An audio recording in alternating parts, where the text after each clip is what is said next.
Good morning students. Electricity के numerical portion को हम आगे बढ़ा रहे हैं। तो सबसे पहले मैं कल का सवाल दोबारा आपको बता दूं। कल का जो न्यूमेरिकल हम निकाल रहे थे उसका किसी बच्चे ने फीडबैक नहीं दिया, तो I am explaining it for you.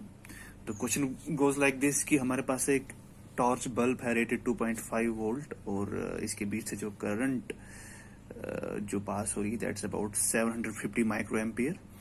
हमें इसकी पावर कैलकुलेट करनी है और साथ में हमें इसकी रेजिस्टेंस भी देखनी है कितनी है, और साथ में हमें यह भी देखना है कि एनर्जी कंजप्शन कितना है इसका अगर इसको मैं 4 घंटे के लिए इस्तेमाल करता हूँ।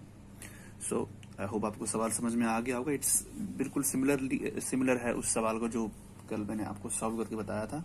तो मैं एक्सपेक्ट कर रहा था आपसे कि आप इसका सोल्यूशन मुझे व्हाट्सएप के थ्रू दे देंगे, बट अनफॉर्चुनेटली आप नहीं दे पाए। तो the question goes like this that we have got V is equal to 2.5 volt, that means the potential difference जो है इस सर्किट के अक्रॉस वो कितना है 2.5 वोल्ट, और जो करंट इस सर्किट से पास हो रही है वो है 750 माइक्रो एम्पियर।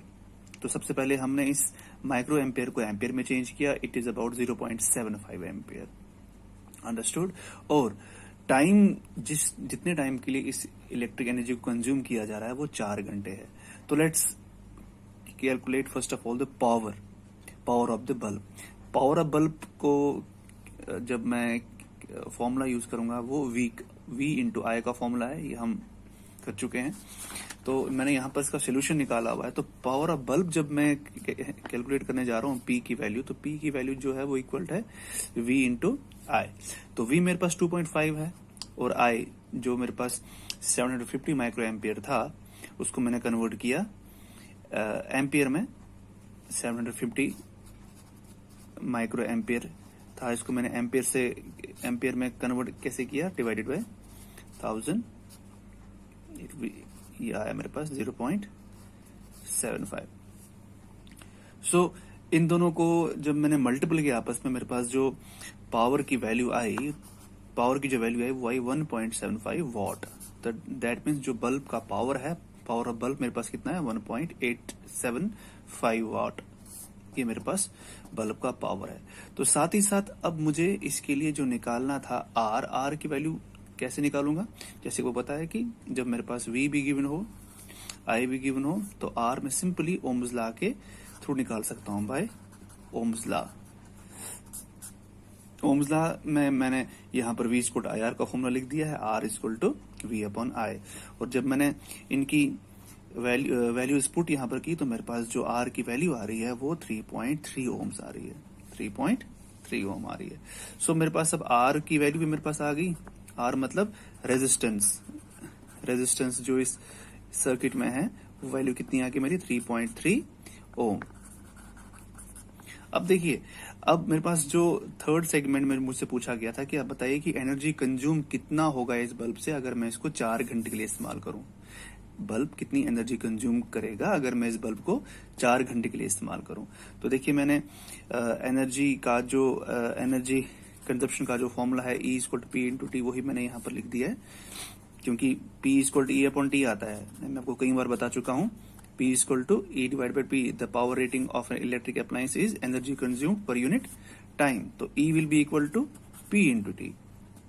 तो P की वैल्यू मेरे पास ऊपर आई हुई है 1.875 वॉट, और टाइम जो है वो 4 घंटे का है। जब मैंने इसको आपस में वैल्यू निकाली तो ये मेरे पास आया कितना 7.5 वाट आर, क्योंकि ये घंटों में है। अगर मैं इसको सेकंड्स में चेंज करूं तो मुझे 7.5 इंटू 3600 करना पड़ेगा, it will be equal to 27000 joules. So ये न्यूमेरिकल आपको मैंने होमवर्क दिया था, तो अब आप इसको देख लीजिए मैंने कैसे किया है और कोशिश कीजिए इसी टाइप के न्यूमेरिकल सोल्व करने की। Let's move to the another question. तो दूसरा न्यूमेरिकल जो हम कर रहे हैं वो ये है कि हमारे पास we have got 2 coils of resistance 3 ohm and 6 ohm. मेरे पास 2 कॉइल्स है जिनके रेजिस्टेंस 3 ओम और 6 ओम है। इनको मैंने सीरीज में कनेक्ट किया है। अक्रॉस है बैटरी ऑफ EMF 12 वोल्ट। हमें क्या निकालना है, find the electrical energy consumed in 1 minute. Electrical energy 1 minute में कितनी कंज्यूम होगी इन रेजिस्टर्स से, 3 और 6 ओम का जो रेजिस्टर्स है इनसे कितनी इलेक्ट्रिक एनर्जी कंज्यूम होगी, और जब ये सीरीज में जुड़े हुए हैं। ठीक, देखिए सीरीज में जुड़े हुए हैं इतना तो मुझे पता लग गया कि जो हमने पिछले लेक्चर्स पढ़े थे कि जब भी R is connected in series, उस टाइम जो करंट है वो कांस्टेंट रहेगी। दैट मीन्स अगर मैं करंट की वैल्यू इस सर्किट के लिए कैलकुलेट करता हूँ वो 3 ओम और 6 ओम के लिए दोनों के लिए बराबर होगी। तो अगर सवाल आपको मैं दोबारा समझाऊं कि अगर मेरे पास 3 ओम और 6 ओम के दो रेजिस्टेंसेस हैं जिनको मैंने सीरीज में कनेक्ट किया है और इनके अक्रॉस जो पोटेंशियल डिफरेंस है वो कितना है 12 वोल्ट का। EMF actually means electromotive force, तो इसको पोटेंशियल डिफरेंस भी हम कह सकते हैं। तो वो कितना दिया गया है 12 वोल्ट। और हमें बताना है कि हर एक रेजिस्टर जो है वो कितनी इलेक्ट्रिक एनर्जी कंज्यूम कर रहा है अगर मैं 1 मिनट के लिए इसको यूज करता हूं। ठीक है, तो जैसे कि मुझे पता है कि टोटल रेजिस्टेंस, जब रेजिस्टेंस सीरीज में होता है तो नेट जो आर की वैल्यू आती है वो इंडिविजुअल्स आर का सम होता है। जैसे हमें पिछली बार पढ़ा था कि resistance in series is equal to number of resistors उनका सम। तो मेरे पास यहाँ पर 2 हैं, 3 ओम एंड 6 ओम, इन दोनों का मैं ऐड कर लिया तो 3 + 6 = 9 ओम। अंडरस्टूड।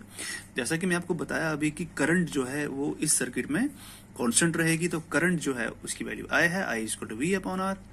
V की मेरे पास वैल्यू 12 है और R की मेरे पास अभी वैल्यू आई 9 की।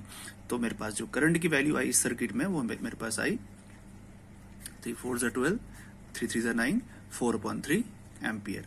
तो इस सर्किट में से जो करंट पास हो रही है this is equal to 4.3 ampere. अब देखिए मैं आपको बोल चुका हूं कि जब हमारे पास इलेक्ट्रिक रेजिस्टर्स जो है जब सीरीज में होते हैं तो उसमें I जो है वो कांस्टेंट रहता है। तो हमारे पास जो I है ये कांस्टेंट रहेगा दोनों R के लिए, 3 ओम के लिए भी और 6 ओम के लिए। अब मेरे पास इलेक्ट्रिक एनर्जी मुझे निकालनी है जब 3 ओम में से ये करंट पास हो रही होगी 4.3 एम्पियर की। जब करंट 3 ओम से पास हो रही होगी, 3 ओम वाले आर से पास हो रही होगी, अब तब उस टाइम मुझे निकालना है कि एनर्जी कंजप्शन कितना होगा। तो इस टाइम मैं कौन सा फॉर्मूला पर यूज करता हूं, शाबाश, joules heating effect. H = I²/RT। उस टाइम देखिए जो ये हीट प्रोड्यूस्ड होगी इस टाइम यही वर्क डन की शक्ल में होती है, ये आपको बता चुका हूं, और ये वर्क डन जो है एनर्जी की शक्ल में हमें मिलता है।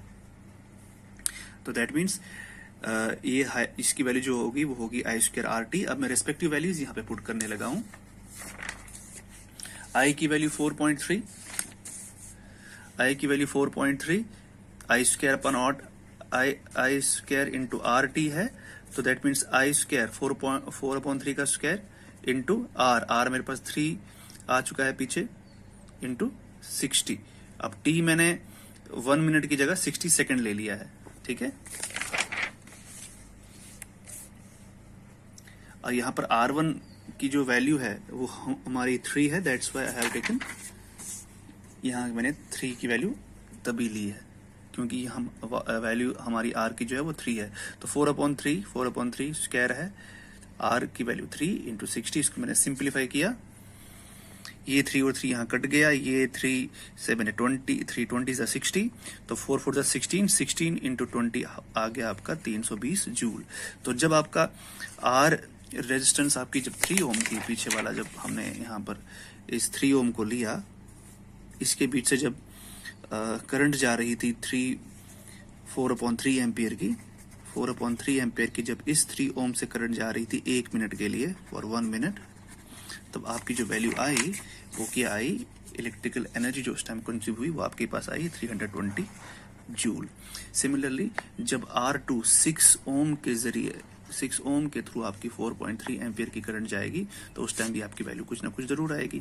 तो हमने यहाँ पर निकाल ली है, यहाँ पर हमारी R की वैल्यू जो रहेगी वो 6 रहेगी क्योंकि यहाँ पर R रेजिस्टेंस दूसरा वाला है जो सीरीज में कनेक्ट था। तो 4/3 का स्क्वायर 60 T के बदले मैंने फिर से यहाँ पर 60 सेकंड ले लिया और यहाँ पर R2 की वैल्यू मैंने 6 ले ली। इसको मैंने सिंप्लीफाई कर दिया, 3 2 = 6, 3 20 = 60, 4 4 = 16, 16 2 हो गया 320, 320 16 2 32 हो गया, 32 को मैंने जब 20 से मल्टीप्लाई किया तो आपका वैल्यू 640 जूल्स आ गया। तो यहाँ पर जब आपकी R की वैल्यू 3 ओम थी तो उस वक्त जब आपने 1 मिनट के लिए 4/3 एम्पियर वाली करंट को इस R1 से पास किया तो उस टाइम आपकी एनर्जी कंजप्शन 320 जूल्स आया। और जब आपने R2 6 लिया था और उस वक्त जब आपने सेम करंट 4/3 एम्पेयर की करंट को 1 मिनट के लिए इसके थ्रू चलाया तो उस टाइम आपकी एनर्जी कंजप्शन 640 जूल्स आई। तो यही वैल्यू आपको कैलकुलेट करनी थी। तो ये दो न्यूमेरिकल्स थे। मैं उम्मीद करता हूँ आपको न्यूमेरिकल्स समझ में आए होंगे, तो आप ऐसे ही न्यूमेरिकल्स आगे को ट्राई कीजिएगा। Thank you very much.